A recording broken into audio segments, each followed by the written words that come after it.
What if I told you that everything your doctor put you on, those 4 medications sitting on your nightstand, might not be solving the real problem? What if the actual fix was sitting in your kitchen this whole time and nobody thought to mention it? That sounds like something from a late-night infomercial, I know.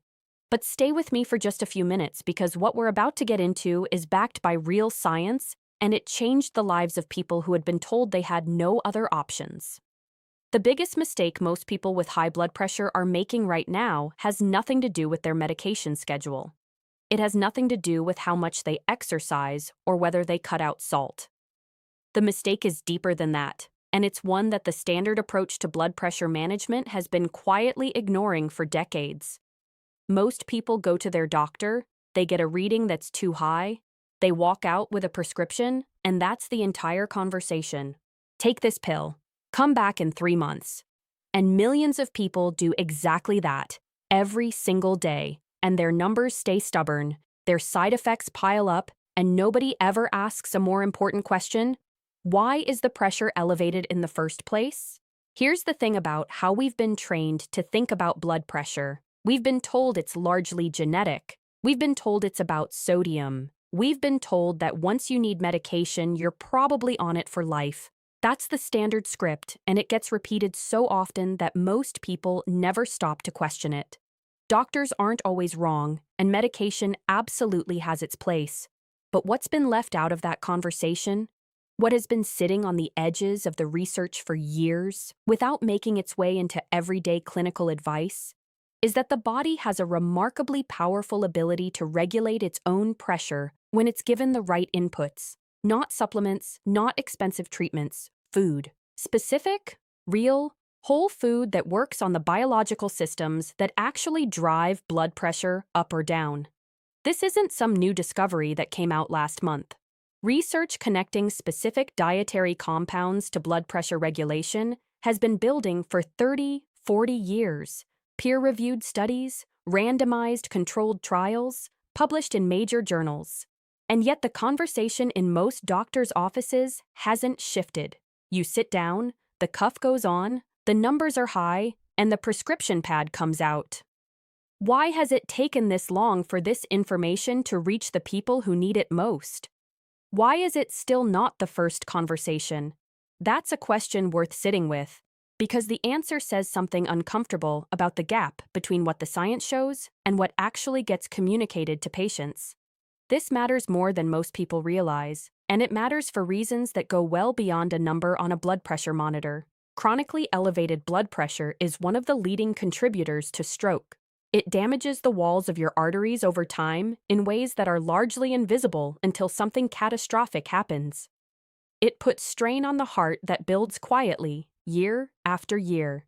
It's connected to kidney damage, to cognitive decline, to a reduced quality of life in ways that people don't always connect back to that little reading they got at the doctor's office.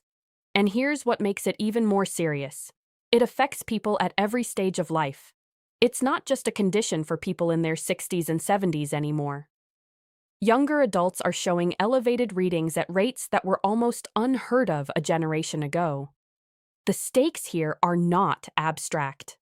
This is about how long people live and how well they live, and whether the years ahead are spent feeling good or managing damage. So why is this still happening at such scale? Why are tens of millions of people medicated for blood pressure without ever being told that specific foods can meaningfully move those numbers? Why hasn't this become standard advice? Who benefits from the conversation staying exactly where it is? And how many people out there have been managing symptoms for years without ever being given the full picture of what their body actually needs? Let's step back from the emotion for a second and get into what the research actually says, because this deserves to be treated seriously. What we're talking about is not folk medicine or wellness influencer content. There is a substantial and growing body of scientific literature examining how specific compounds found in certain foods interact with the systems in your body that regulate vascular tension. Studies from major universities, long-term observational trials, controlled dietary interventions, they keep pointing in the same direction. The cardiovascular system responds to what you feed it, and the response can be significant. The old understanding of blood pressure management was built almost entirely around restriction. Don't eat salt, reduce fat, limit alcohol, lose weight. All of that has some merit, but it's a framework built around taking things away. What the newer and increasingly compelling body of research highlights is that there's an equally powerful side to this equation: what you add in. Certain foods contain compounds that directly influence the flexibility of blood vessel walls. Others affect the hormonal systems that tell your vessels whether to constrict or relax. Some work by reducing inflammation that causes arterial stiffness. Some work through the gut microbiome in ways that were barely understood a decade ago. The mechanisms are different, but the outcome is consistent across study after study. When people with elevated blood pressure begin consistently consuming these specific foods, their numbers come down. In some documented cases, significantly. The evidence is particularly strong around a few categories of food. Leafy greens, and not just any greens, but specifically those high in dietary nitrates like spinach, arugula, and beet greens, have been shown in multiple clinical studies to support the production of nitric oxide in the body. Nitric oxide is a molecule that signals the smooth muscle in blood vessel walls to relax. When those walls relax, vessels dilate slightly, and pressure drops. This isn't a theory. This is measurable, reproducible, and documented. One study involving participants with high normal blood pressure found that regular consumption of nitrate-rich vegetables produced reductions comparable to what some low-dose medications achieve. That finding didn't make the front page of anything, but it's in the literature, and it matters. Beets deserve their own moment here, because the research on beet juice and blood pressure is some of the most consistent in this entire field. A clinical trial published in a major hypertension journal found that drinking a single serving of beet juice daily led to measurable reductions in both systolic and diastolic readings over just a few weeks. The researchers connected this directly to the nitrate to nitric oxide pathway. Your body takes the nitrates from the beet, converts them, and your blood vessels respond. It's almost embarrassingly simple chemistry, and yet it's dramatically underrepresented in the conversations people are having with their healthcare providers. Berries, blueberries in particular, have shown up repeatedly in cardiovascular research for their effect on endothelial function. The endothelium is the inner lining of your blood vessels, and when it's functioning well, it helps regulate tone and pressure. When it's inflamed or damaged, vessels become stiffer and pressure climbs. The flavonoids in blueberries appear to reduce that inflammation and support healthier endothelial signaling. A study that followed participants over 8 weeks of increased blueberry consumption found statistically significant improvements in both blood pressure readings and arterial stiffness measurements. 8 weeks. That's not a lifetime of dietary perfection. That's 2 months of adding something specific to a regular diet. Now here's where some people hit a wall. They hear all of this, they start eating more of the right things, and a few weeks in, their numbers haven't moved as much as they hoped. And that's a real frustration, and it leads to a real question. Why do some people respond strongly to dietary changes and others seem to barely move the needle? The answer, and this is what gets left out of the simple food lists that circulate online, is that there are several factors that determine how effectively your body can actually use the compounds in these foods. And if those factors are off, you can eat perfectly and still not see the results you're expecting. One of the most significant of these factors is magnesium status. Magnesium plays a direct role in regulating vascular tone, and a large portion of the population is running low on it without knowing it. Blood tests don't always catch this, because the body pulls magnesium from tissues to maintain serum levels even when stores are depleted. If you're low in magnesium, your blood vessels are more prone to constriction, and the foods that should be helping you relax them face an uphill battle. Dark leafy greens and seeds are among the best dietary sources of magnesium, which is part of why they show up so consistently in the blood pressure research. They're not just delivering one beneficial compound, they're delivering several that work together. Gut health is another factor that most blood pressure conversations never touch. The bacteria in your gut are involved in processing dietary nitrates, in regulating inflammation, and in producing compounds that influence cardiovascular function. Someone with a compromised gut microbiome may not convert dietary nitrates to nitric oxide as efficiently as someone with a healthy one.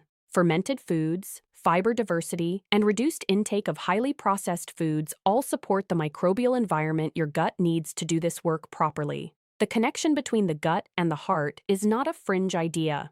It's an active and growing area of cardiovascular research that is only beginning to reach mainstream awareness.